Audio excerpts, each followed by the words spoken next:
Greetings and salutations, everyone, and welcome to Pineview Drive, Homeless. I'm Kamchak Fisco, and come join me for the next stop on the Pineview Horror Express. This explains why the scare happened here. So I'm supposed to go back into the corner, because there's the pipe. Fits. Crap, it's stuck. I need something that I can use as a lever. Crap, it's stuck. So we need to find a lever. I need something that I can use as a lever. What would I be able to use as a lever? So let's try going back to the calipers and seeing if that's what we can interact with now.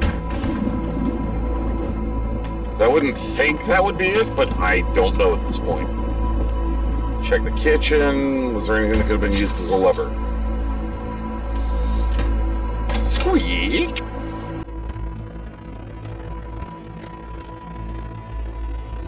It's not very often. There are occasional times where I'll get stuck in this.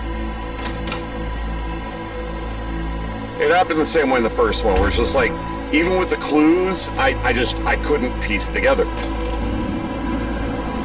I only think I had to look up 3 things in the original one, but they weren't like, I mean, obviously they were needed to move forward, but they weren't like major, oh my god, how did you not figure this out kind of thing. It was kind of obscure. I get why I missed this. I didn't look in the guide past where the pipe was, so we're all on our own here. This is the room with the calipers. No, it's not. This is another storage room, though.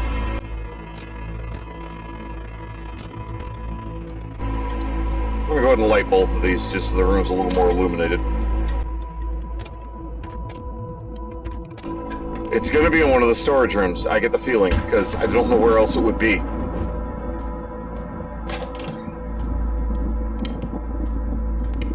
The pipe! I knew the pipe would come into play. It stood out. I knew it. That makes a lot of sense. And it actually wasn't that far from the room.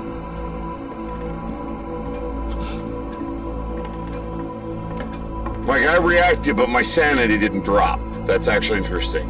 I don't know what we were supposed to have been scared by.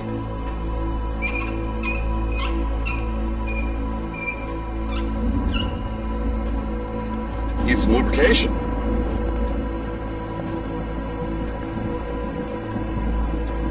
So the bathroom was upstairs.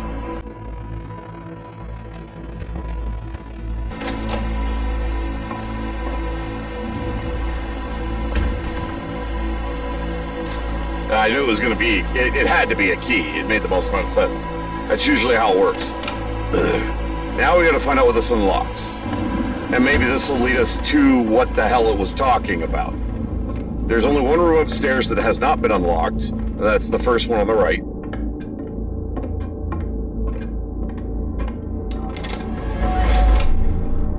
I figured. There's actually a lot less locked rooms than there were in the original game. This one is another interconnector, but it actually works differently. It's an interconnector for the 3rd floor,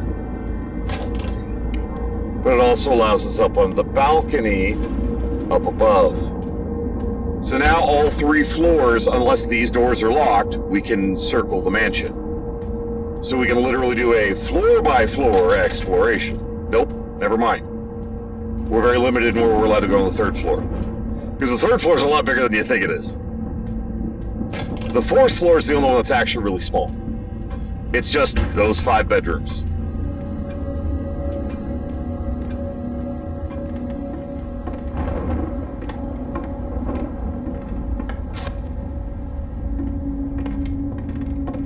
Here's the note. This is the room we're supposed to end in. This door's already open. Clown asshole can be in that chair. Now this interconnects to the other side.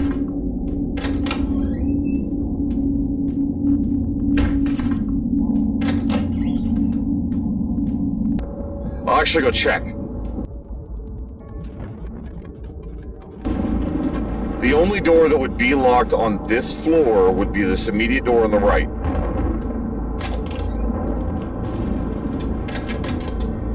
Okay. I now have the fundamental layout of the mansion in my head, so we should be fine.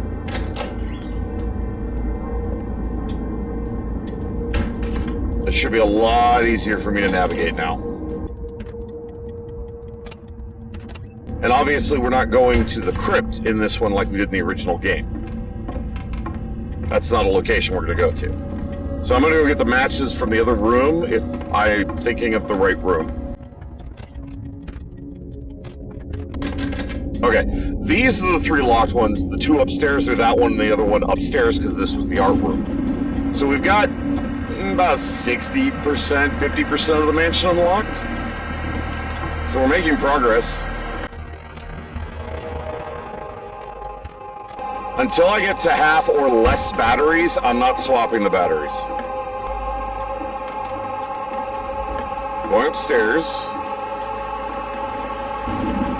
Where was the new room we just unlocked? Around the corner up there, that's where the note was. Okay. We'll be grabbing that soon. It must be the wrong day. Nope, it's just batteries in here. So the matches are outside. Which I'd rather leave those there, because we'll be coming back through this hallway when we unlock those 2 doors. And there's matches right here, and we'll, unless we have a plot reason to come back in to see something happen in the art room, we're done in the art room. I guess we'll find out on the next hour slot. No, we want to go over here. When I came into the one I hate about this is there could be jump scares on this balcony if you're down below that'll get you and you won't even see them because you don't know to look up yet because you haven't got that far in the game. Or worse, they're down below and you're up here. So, like, the clown can be in a lot of really fucked up locations. All of which can screw you if you're not following the fundamental rules of movement in this. Over and over again, people heard the cries of children. But children were never found on the property. What? Okay, so I know the place is haunted, but is it just like fucking... Was it like demon or demonic rituals or some shit? What was happening here?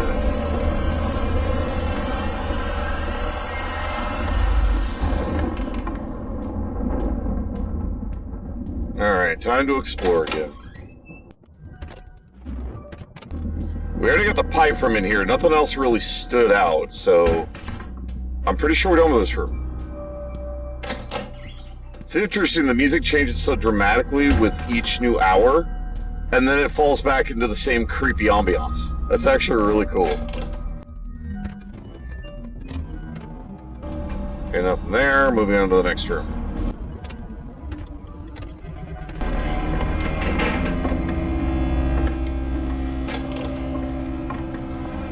Is it just me, or did that almost sound like somebody boarding up a board really quick?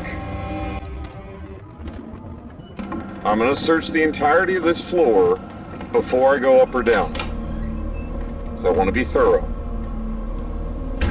This room, nothing stands out except this. So I don't know at some point if we need to grab that. So... that got me! It didn't get my character! Jeebus! Woo!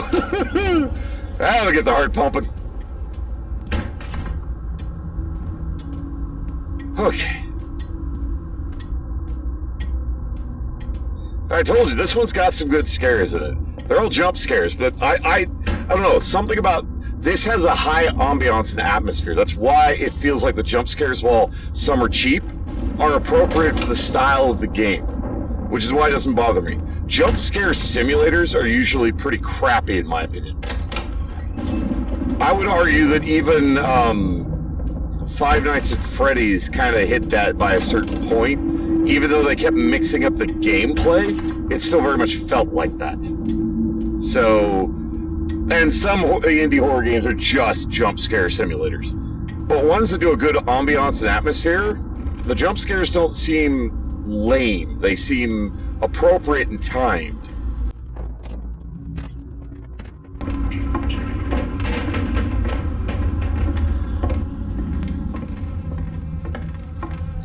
What is that noise? It keeps happening. Especially learning about the children.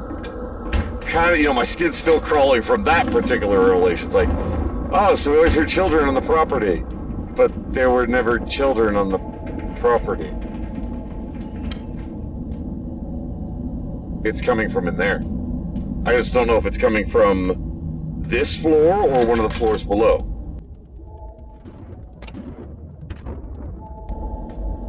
Yeah, like that double door right there required a key. Try to imagine any door in this house. Every single one required a key in the original game. Which is part of the reason why it took 30 days. 30 days, 30 keys.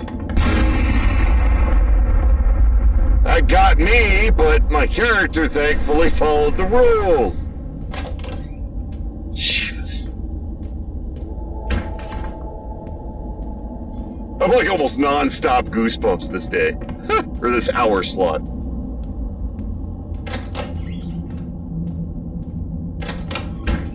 For some people playing this might be nothing, but it's like, once you know the rules and you can abide by them and you play the game the way you're supposed to play it, it's not overly frustrating, because it only feels cheap a handful of times compared to the average.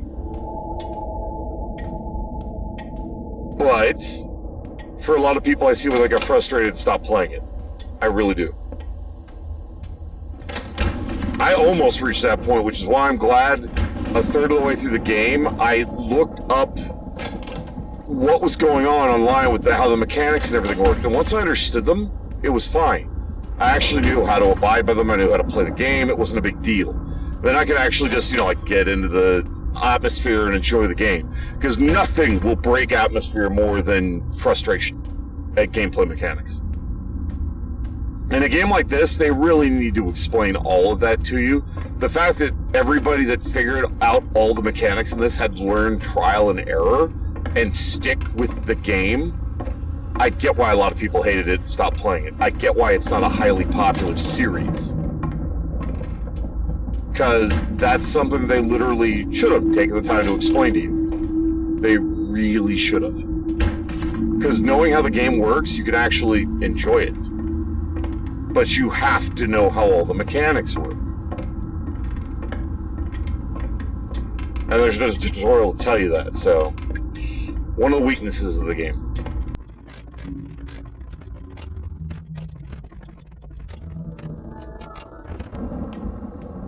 So it's just really confusing. Another thing about the clown that was especially douchey in the first one, I should have not moved when I opened the door. I broke the rule again. The clown wouldn't trigger until you were facing the general direction he was, which means in certain points in rooms he was in cheatsy spots, and you would be turning your mouse. Unless you knew how to enter the room, turn at just the right angle to be able to slide in and see him and keep moving.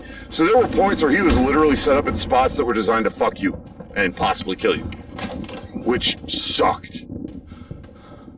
So there were some days where you literally had to die to know what to do to not die. It was kind of that douchey. I haven't seen anything nearly to that magnitude in this one. So that's a significant improvement. Mostly it's just been that you open the door, you jump scare, which I know better by now, and I'm still screwing up. But at least I'm not suffering from the I want to sprint everywhere logic that I really suffered from in the original game. I've learned to do better than that. They've pretty much established we're not going outside. Hey, douche canoe. You didn't get me this time. My guy's breathing, but you didn't get my sanity bar. Because I know how you operate, bitch. And of course he's already gone because he's an asshole. don't like coming in this room because it's too easy for the piano event to happen where it sounds like the piano dropped. Because if you're turning in the room, you're penalized.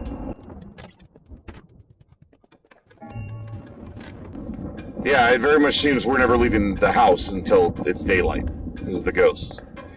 Which I get makes sense, but that also like strips the entire outside from it. Although to be fair, searching the house and the grounds was kind of frustrating because it meant every single day you had to go back outside. Which got a little old. I don't mind that they were slowly introducing the mechanics, but it being 30 days, there were times where it really felt like it dragged. It really did.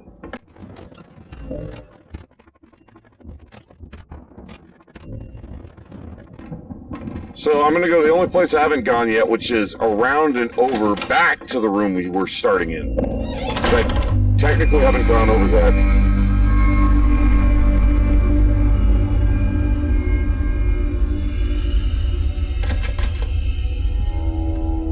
Doors that were unlocked are now locked. That's...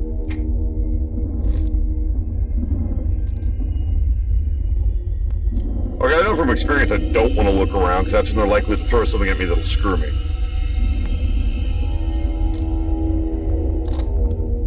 And I hear movement. It almost sounds like power or almost like somebody trying to light matches.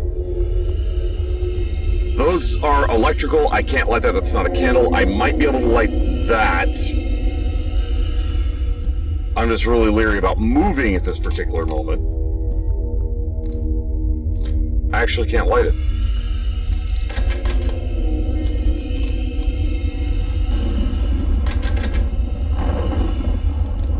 Am I supposed to see something out the window or some shit? Hi! Well, our friend the Scarecrow might be loose now. Great! I was wondering if they were going to bring him into play. Fuck. Glad I kept walking into the window, following the rules. Does that mean we can actually go outside now? That might actually mean that. I mean, as long as the gate's locked and we're stuck here, unless we're going to, like, swim to shore, we're kind of stuck in the house and the grounds.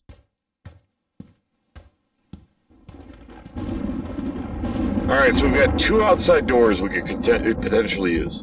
So let's try them. There's this one and the one on the side of the house. Technically there's 3, but we don't have access to the 3rd one. That's still a no-go. I'm going to go to a window where I can see if our friend the Scarecrow is still there. If he's not, then I need to keep my guard up. That explains all the scratching I was hearing. It was literally the sound of the Scarecrow. He's still there. For the record, this was the window I was staring at him in 1 when I wanted to see if he was moving yet, and I did it way earlier than he actually got let loose. So it's funny, it's like this time-lapse episode of me just staring the fucker down as you see the night slowly come up, and it gets full dark. I literally stared him down for like 10 minutes. I'm not even kidding. Watching the sun go down all the way to the night transition, because in the original one, you have hours of daylight to find shit, so if you're quick, you can actually finish a daily objective before it's nighttime, so you can still see shit. But, I'm in the wrong room. Yeah, I just stared him the fuck down, and then I just time-lapsed the video. And then finally, when I realized, okay, he's not moving, it's full on nighttime, I've done fucked myself out of daylight.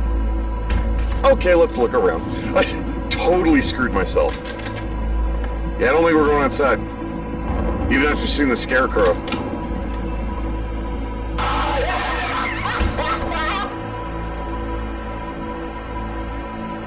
Hi, Dick. I see you've picked a fucked up location, but at least now you're doing your shit without totally screwing me in a way that would fuck me because I can't anticipate. Now it's just walk into a room and don't stop walking in until X.